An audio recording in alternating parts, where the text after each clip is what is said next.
അമ്മേ, ആ മക്കള് വന്നോ? ഞാൻ കാത്തിരിക്കായിരുന്നു. ഞാൻ പറഞ്ഞില്ല നിന്നോട് അമ്മ നമ്മളെ കാത്തിരിക്കായിരിക്കുന്നു. എന്ത് നോക്കിക്കുന്നേ? എടുത്തു കൊടുക്ക്. ഞാൻ കൊടുക്കാം. ഇതമ്മ ഇത് കുറച്ച് സ്വീറ്റ്സാ, അമ്മയ്ക്ക് വേണ്ടി വാങ്ങിയതാ.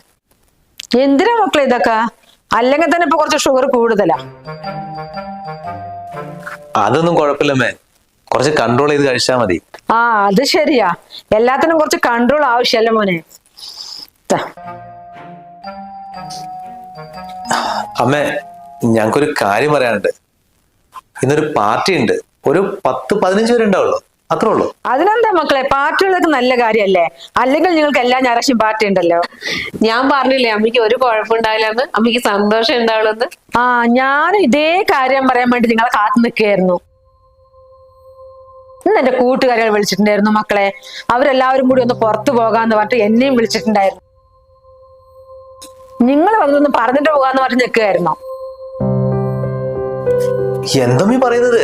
അമ്മ ഇവിടെ ഉണ്ടാവുന്നുള്ള ഒറ്റ വിശ്വാസത്തിലാണ് ഞങ്ങള് ഇവിടെ പാർട്ടി കണ്ടക്ട് ചെയ്യാന്ന് പറഞ്ഞത്. ഇതിപ്പോ അമ്മ ഇവിടെ ഇല്ലെങ്കിൽ ഞങ്ങൾ കുടുങ്ങൂലമ്മേ. 10-15 പേർക്ക് ഭക്ഷണം ഉണ്ടാക്കണം. അതെന്തായാലും നടക്കില്ല മക്കളെ. എന്റെ ഫ്രണ്ട്സ് ഒക്കെ വെയിറ്റ് ചെയ്ത് നിൽക്കുക. എനിക്ക് എന്തായാലും പോയേ പറ്റൂ. പിന്നെ നിങ്ങൾ അവരെ വിളിച്ച സ്ഥിതിക്ക് അവര് ഭക്ഷണം കൊടുത്തിട്ട് വിട്. എനിക്ക് വേണ്ടി ഒന്നും എടുത്തു വെക്കണ്ട, ഞാൻ പുറത്തുനിന്ന് കഴിച്ചിട്ട് വരും.